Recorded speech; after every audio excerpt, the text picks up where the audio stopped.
Hi, Greg Hill here with Freedom Free for All TV. I am standing with Paul Grignon, legendary Canadian documentarian.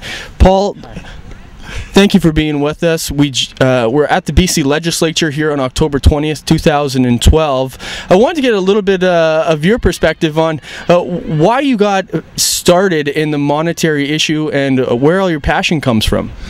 I got started in the environmental issues, and after years of protesting forests being cut and all the variety, you can pick and choose your environmental issues, I realized that all of these are scuttled by the money system that's dependent on perpetual growth. So you can't accomplish anything in terms of a sustainable or a conservation society till we change the money system, because this money system does not deal with shrinkage. Every shrinkage turns into a disaster, as we can see, and that is fundamentally because of the structure of our money system, as on the one hand, money as a thing in itself, and as I showed in that example that we did with the crowd, this is just as true with gold. If it comes into circulation as debt and then gets lent twice, it's still money as debt, and it still ends up with two debts of the same money.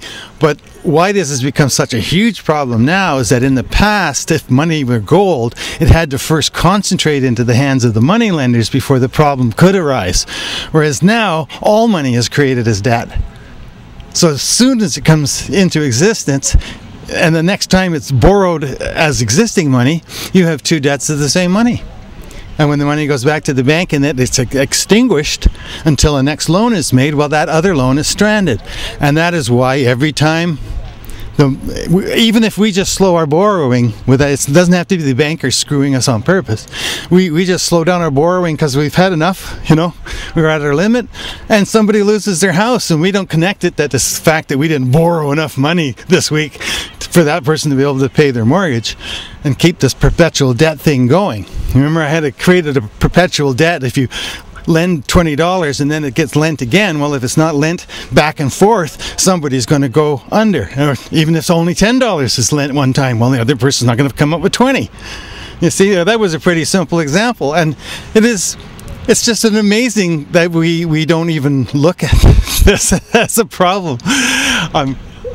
Well, let me ask you. So you've really helped identify the fundamental flaw that perpetuates this monetary system here that we use in Canada and other countries around the world, with this fractional reserve lending, the duplication of money out of nothing. Well, strictly speaking, in Canada, there's been no fractional reserve system since 1991, and I'm inclined to think that the fractional reserve system always was a fantasy that was sold to economists. Like, the banks don't look to see how much money they have. If they think you'll pay them back, they give you a loan. So let me ask you, right now in this day and age, compared to the monetary, the flow of money throughout the millennia and the last 100 years and a few decades, what are the opportunities that are on the horizon in this day and age? Well, we could completely change the concept of money. Money, thousands of years ago, farmers would go to the granary and they would deposit the grain, the wheat they grew, and then the granary would give them money tokens representing the wheat that they deposited in the granary. And then they would go out and spend that money in the marketplace, and the people who ended up with it would go and collect some wheat because that's what they were getting from the farmer. So it just allows you to split a trade. That's what money does. It splits a trade into two halves so that you don't have to have the coincidence of wants of direct barter. And we can use technology with some of the solutions that you presented. Nowadays, the technology could make this so fluid. I'm sure I haven't even imagined how easily and how fluid it could be and how sophisticated it could be. But even what I have imagined would completely change everything. So what's on the horizon for you next? I know you're working on a couple of projects and working with some other individuals. Can you tell us what's going on up next? Well, interestingly, as I mentioned, is that I've actually received 2 days in a row, I received invitations to submit my ideas to peer-reviewed journals, one for science and one for economics, which is like, wow, I didn't even see that coming. I was going to come here and complain about how they're not listening to me, and maybe they won't accept my papers, but at least I've been invited. And the other thing I'm doing is that somebody in India wants to start a corporation and set up my proposed idea. What are your thoughts? Advising them. That's what I've been doing. Okay, that sounds very interesting. What are your thoughts on Bitcoin.org? Well, Bitcoin is the same problem. Single uniform commodity and limited supply. Regardless of how you create it and if it's anonymous, it's still... I was offered Bitcoin when it was worth a third of a cent.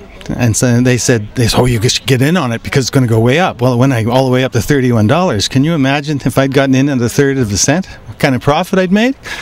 And somebody did, because it went up to $31, then it crashed back to $3. Is that the kind of money you want? One day it's $31, the next day it's worth $3? I'm proposing a money system where your money doesn't change in value because it's defined by the commodities that we actually use. So if the United States dollar falls to a tenth of its previous value, your dollar won't. It'll still buy the exact same basket of commodities it's defined by. And what risks do we pose or are in front of us right now if we don't look at changing and instituting monetary reform at a more fundamental level? Well, the last speaker, the woman, told you all about it from the Committee of 300. I've read that book from cover to cover, and I know somebody who actually claims she teaches it to the RCMP. And that's what they're going for. One bank, everybody will be in debt from their birth till death. There'll be one bank. One bank can never go broke because there's no other bank to go broke to. All of that stuff you mentioned, getting rid of most of the population, it's all, I believe it. I see evidence of it everywhere. Everything makes sense when you think that they're going to try and get rid of most of us. And do we need to take these supposed austerity measures that are happening in countries around the world? Is that something that is really true? No. I mean, it's part of the crash the economy and make everybody desperate and accept the new world government. And if you don't smarten up and figure out what they're doing to you, that's what's going to happen. And I don't see very many people smartening up, but I'm glad there's guys like you who are. And we can keep trying and telling people. I'm going to tell them over and over again.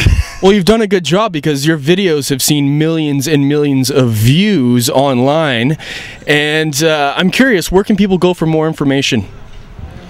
Well, my website, moneyasdebt.net, has many references, and pretty much I think I have a link to everything. So if you only go to the one place, moneyasdebt.net, the original proposal for what I call what came out as Money is Debt 3, Evolution Beyond Money, started as Digital Coin, and that's at digitalcoin.info, and that's a written version, and that was based on bringing this idea in, using a Bitcoin, somewhat Bitcoin-like technology, and not the same technology they're using, because it seems unnecessarily complex to me, but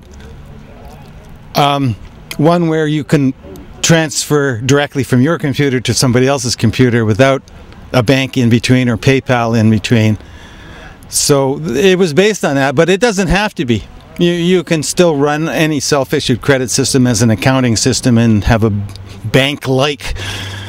I call them brokers, so I don't call them banks, because they would always be exchanging the people and the industries, and the entity who's using the credit is the issuer of the credit. Not that there's no more pretense that the bank is lending you money. We self-issue our credit now. You sign the loan document, and that's what creates the money.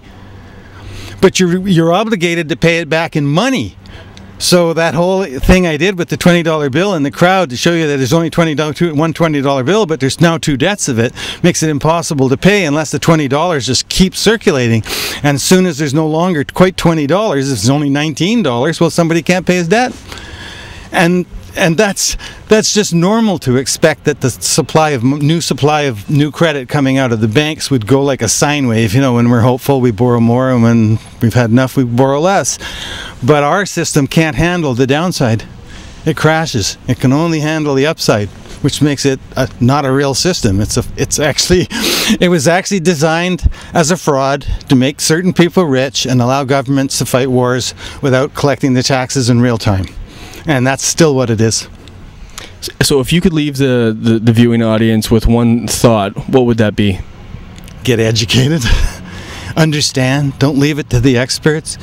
The people in this world who we consider experts are really the most brainwashed people in the world. I mean, when I can explain that $20 thing to a crowd in What, did it take me a minute? I've explained it to children. I've explained it to people in bars in under a minute. It's 3 years, I can't get an economist to listen to me, right? That's the problem. So get educated. Yeah, and it shouldn't be any surprise. People say, well, how come economists don't know about money? Well, how come doctors don't know about nutrition? And that's so true. It is so true. Well, Paul, thank you so much. We really appreciate having you here in Victoria at the BC Legislature and participated on Freedom Free for All. We will be following you into the future. Thank you so much. Thank you for the opportunity. Again, I'm Greg Hill with Freedom Free for All Television. We'll see you online and in the future.